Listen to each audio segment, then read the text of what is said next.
I think Hey Pikmin could be a very important point in the Pikmin franchise. It's going to bring in people who have never played Pikmin before, that's without a doubt. And this game is such high quality that I think it could really push those people to check out other Pikmin games. And I know there's people who are like, this isn't a real Pikmin game. Why are they doing this? Why are they turning Pikmin into a side-scroller? I can tell you from my experience without a doubt, even though this is a side-scroller, this retains the feeling of Pikmin through and through. I definitely felt like I was playing a Pikmin game. You do a lot of the same things you do in a traditional Pikmin game, but you're doing it from a different perspective. It might not exactly scratch the itch for a Pikmin fan, you know, 100%, because you're looking for 3D exploration, but you get 2D here. But by and large, this is definitely a Pikmin game, and it's an absolutely fantastic one. So what do I think goes into a Pikmin game? Alright, first off, I think exploration is a big part of any Pikmin game. I'm not saying there couldn't be a Pikmin game down the road where exploration has nothing to do with it, but this is more for people who are thinking that they aren't going to like this game because it's not a quote-unquote traditional Pikmin game. Well, Hey Pikmin is full of exploration. Again, it might be 2D, but there's definitely exploration. I was actually surprised with how much exploration there is. So when you go into a level, there's all kinds of branching paths. There's different doors to take. There's different paths that are that may look out of reach depending on what you're doing, and you have to figure out how to get to them, or just, you know, explore the level and see what it has to offer. Because certain levels will have multiple exits that allow you to open up a branching path on the map to a level that you wouldn't otherwise be able to access. Or perhaps you'll gain access to a level earlier than you would have if you go through the traditional route, or just a straightforward start-to-finish route. So exploration is greatly rewarded because you can find access to all different kinds of stuff you wouldn't otherwise see. You might play the whole game, and if you're just going from point A to point B, going to the quickest route to the exit, you're going to miss levels, you're going to miss bonus stuff, you're going to miss a whole bunch of content. So, you know, that's not wrong if you take that approach to the game, that's completely fine. But I think Pikmin fans want exploration, and there's plenty of it to find in Hey Pikmin. Your exploration will definitely help you to find the branching paths and alternate exits and stuff like that, but also you'll find the items to collect in each level. So each level has 3 items to collect, and in typical Pikmin fashion, they are real-life items that you and I know, but they're given strange and funny names. I don't want to spoil that stuff because I like seeing the quirky things that Nintendo's developers come up with to rename items, everyday items that we know of. So you get 3 of those in each level, and some may be, you know, in plain sight, and other ones might be hidden behind doors that you have to find, or alternate paths. And as you get further into the game, those things are going to get harder to find, and that could be because they're more well hidden, or because there's, you know, more difficult enemies in a way for you to get to them. And obviously you'll need a certain amount of Pikmin to carry them, so you need to make sure you're managing your Pikmin, which I'll get into in a little bit. But yeah, this will allow you to go back into levels multiple times to try and collect everything. And again, at first it's going to be fairly easy. You'll probably come across all 3 items through regular play, but you know, as you move on, that stuff will require more exploration and more snooping around in general to find all of them. And for a completionist like myself, I love that kind of stuff. You know, I don't really feel like I've seen all a level has to see, or really completed a level completely if I haven't grabbed all those things. So I like the hunting around and collecting of that stuff. And like I said, you might find one of those things and end up not having enough Pikmin to actually pick it up, so you'll have a reason to return to that later. And it's not like these things are required, but they're there for you to pick up because they add to your Sparklium and stuff like that. So multiple reasons to get them, multiple reasons to explore and find them, and I had a lot of fun doing it. As I mentioned a second ago, Pikmin management is really important, and that shouldn't be anything new to anyone that's played any entry in the Pikmin franchise, because having enough Pikmin with you allows you to open up new paths and collect things, and that's the same here. So you have to be careful when you're out there, and different Pikmin have different abilities. I mean, you guys have played Pikmin games, I don't need to go into detail. Red can do fire stuff, blue can do water stuff, yellow can do electricity, but there's more than that. Like yellow, you can throw higher to reach things that you can't reach with red guys, and so on. So you need to make sure when you go into a level, now you don't have to pick the Pikmin you want when you go into a level. You're usually, you know, you go to the Onion and other Pikmin games and you're like, I want 10 of these guys and 20 of these guys. Here it's just you go into a level without Pikmin and you find the Pikmin that are in that level, and obviously those Pikmin are going to be used to solve the puzzles that are in there. So you don't have to worry about going into a level not having what you need. You may have trouble finding what you need because if you're not exploring all the way, say you need yellow Pikmin to get past some electrical barrier, and if you don't find them, you're going to have to wander around and explore to get to them.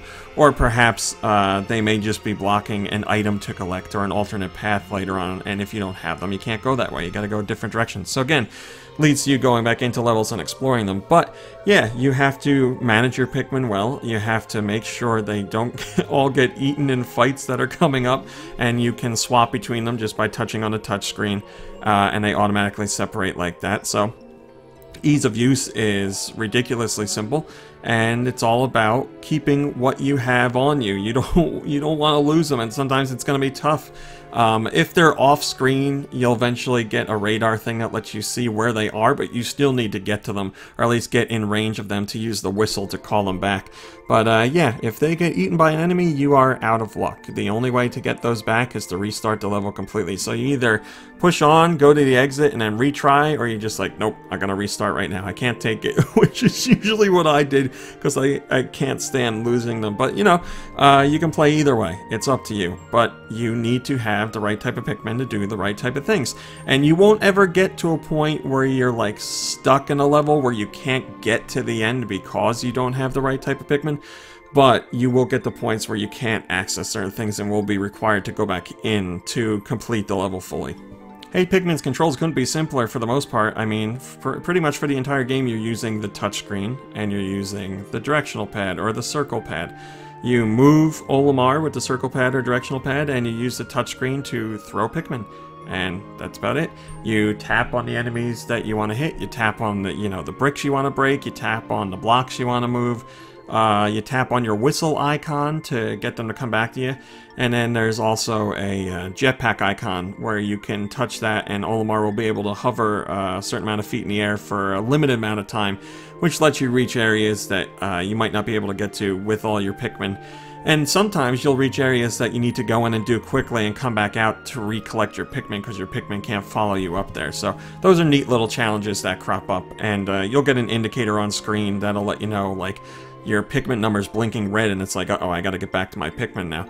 So, yeah, the combination of all those things is really simple to use. I didn't have any issues with it at all, and like I said, circle pad or directional pad. I used both, to tell you the truth. I swapped between both, and I don't know why. Sometimes I just felt like the D-pad was gonna handle a situation better, and other times I felt the circle pad was fine. Usually it's my old school mentality. When I want to do more minute movements, I'd rather tap the D-pad very lightly multiple times than slowly move the circle pad. But that's just me. Everything's completely fine. The one thing I will say is, early on you'll probably learn this, when you're throwing Pikmin, it is important where you throw them. Probably more so than when you play other Pikmin games. So when you go to throw them, you'll get a little target, and you don't want to throw Pikmin at an enemy's mouth, basically. Especially if it's a big enemy. Like if it's a little guy crawling on the ground, you'll be fine. But if it's a big guy, you're gonna be really risking it if you throw it like at their face, because they can pretty much just eat your Pikmin. So you might want to aim above their heads and lob the Pikmin onto the enemy's back. So for example, there's some enemies, if you throw your Pikmin at their face, they'll hit them in the face and they'll hurt them, but they'll bounce right off and hit the ground, which leaves the enemy available to eat them up. But if you lob them over the enemy's head onto their back, they can grab onto the back, you know, like other Pikmin games, and hang on there and fight for a lot longer before they get shook off. So early on, you might get a few circumstances where you accidentally throw a Pikmin at an enemy's head and it gets eaten or something like that, or throw it behind them and they end up getting squished or something like that. Not a major complaint by any means. It's just a little quirk that you learn. It's something you probably, or something you don't have to deal with in 3D because you have, you know, a 3D space to work with. But with 2D, you just learn it early on, and then it isn't a problem. Seriously, I'm telling you, I learned it like probably within the second level, and then after that I was completely fine. I can think of one other time where I had it crop up in a level where it caused an issue for me because I was trying to save all the Pikmin and I lost one accidentally, dumbly. and it was my fault. So, you know, other than that, I was completely fine with it. I think the controls here work excellently and never got in the way of my gameplay experience. As far as visuals and audio go, the game's not the best looking 3DS game. It certainly looks nice in some areas, and there's other areas that look a little drab. Depends on the environment you're in, but not the prettiest game on 3DS. And I'm coming from playing Ever Oasis on the 3DS, which I think is one of the best looking games on the system, so maybe it stung a little bit more for me. But again, that's a minor complaint, nothing that I felt ruined the experience or anything like that. I just, you know, wanted to point it out. It's, you know, going from 3D Pikmin games to 2D Pikmin games, you're going to lose some of the lush nature of it. And, you know, I'm sure they could have taken a different graphical presentation and made it really sing, but it's a pretty straightforward approach here, and like I said, it's a mixed bag. What isn't a mixed bag for me was the game's audio. I thought the audio was fantastic. I was really surprised by the music in the game because I found it really enjoyable. Now, I've played the other Pikmin games, and there are maybe a couple tunes in here that play off of some other Pikmin songs, but by and large, I think this is original stuff. I could be wrong, but I think it's original stuff. And it does a great job of setting the game's atmosphere for the levels that you're in. It's just really nice stuff to listen to. And the best thing I can say about it is I actually grabbed headphones to play the game with, and I didn't start off like that. I was just enjoying the music so much, I was like, I'm going to play this with headphones in. I really like what I'm hearing, so I don't usually do that when I play 3DS games, so that's the best thing I can say about the audio there. So, visuals, audio, really enjoyed it. I quickly touched on the completionist part of me earlier on in this review, and I found so much to enjoy in Hey Pikmin because of so much to collect. Now, like I said, you can just run through levels, and you know, you go from point A to point B, just the beginning to the end, and that's that. But there's the branching paths, there's the secret exits, there's the 3 items to collect, there's all the sparklium stuff you can get while you're going through a level. And then there's the one that was the bane of my existence, but only because I made it so. If you keep all of your Pikmin through a level, so there's 20 Pikmin per level, if you keep all of your Pikmin, you get a nice little Pikmin icon on each, like, zone or each little section on the map. So, like, you know, 1-A or 1-B. Look at a little gold Pikmin on them, and I was like, I have to do that on all levels. And some of the levels, that's a tall order, but I just needed it. And then when you go out of that sector into a new sector, you zoom out to the world map.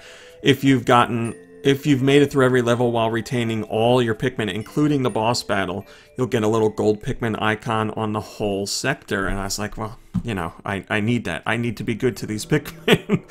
So for me, you know, that added a lot of replay in there because, like I said, there's some levels where that was tough to do. And again, you don't have to do that. But for completionists and for somebody that wants to get every little bit of the game, there's certainly plenty to do here. Plenty to find, unlock, and plenty to survive when you're playing through. There's a couple new bells and whistles in there too. Like there's sometimes you get a bonus level that's kind of like a shooter. It's almost like an old school like Galaga or something like that, where sparklium like fruit rains down from the top of the screen, and you are tossing Pikmin at it to collect it. And little time icons will fly down as well, and those add to time because it's a timed bonus level, so you get more time to stay in there. And Olimar can collect these little fruit, or the Pikmin can collect them. So you're doing two things at once, kind of. You're lining up Olimar for fruit on the left-hand side and throwing Pikmin on the right-hand side, and there's bigger pieces of fruit to get, blah, blah, blah. So that was a really cool idea, some kind of mechanic that I never thought I would experience in a Pikmin game, and it was a lot of fun. It would break up, you know, the tense nature of going through levels trying to save every Pikmin. And then on top of that, there's also a mode where Pikmin basically that make it out of a level alive go to this like park area. I forget what it's called. But they go into this park, and you get to see like an overhead view, and you learn like, okay, over here is fire, and over here's electricity. So when you get the right type of Pikmin, you tell them where to go, and they just go and do their mission while you're playing regular side-scrolling levels. So you don't control them. You just touch the screen and tell them where to go in between levels. And then, you know, after you play for a while, you can come back and you'll learn that they've found stuff for you, like Sparklium and other things. So that adds to your overall goal of getting enough Sparklium to get Olimar home. So, you know, a little bit more resource management in there, which is kind of cool, but it's very light because, like I said, you basically just touch things on the touchscreen to tell which Pikmin where to go. And that's all there is to it. But still, something, a neat little addition in there. All of this comes together in Hey Pikmin to make it feel like a Pikmin game. 100% I feel like this was a Pikmin game. I know it's a spin-off, I know it's 2D, I know it's not like the other Pikmin games in some regards, but it really has the feeling of a Pikmin game. It's got the vibe, it's got like everything that I feel when I've played other Pikmin games, that's what I felt in Hey Pikmin. But I think that approach through a 2D camera, through a 2D perspective and gameplay, is really going to open up the franchise to a lot of people who weren't willing to try it before. They might have been scared off by the resource management aspect of the Pikmin and the other games, but this is like a nice way to ease them into it. And I found it so enjoyable that I would be surprised for someone who's never played a Pikmin game. If they play this game, I really would be surprised to hear that they didn't enjoy it and were interested in checking out what the other Pikmin games had to offer.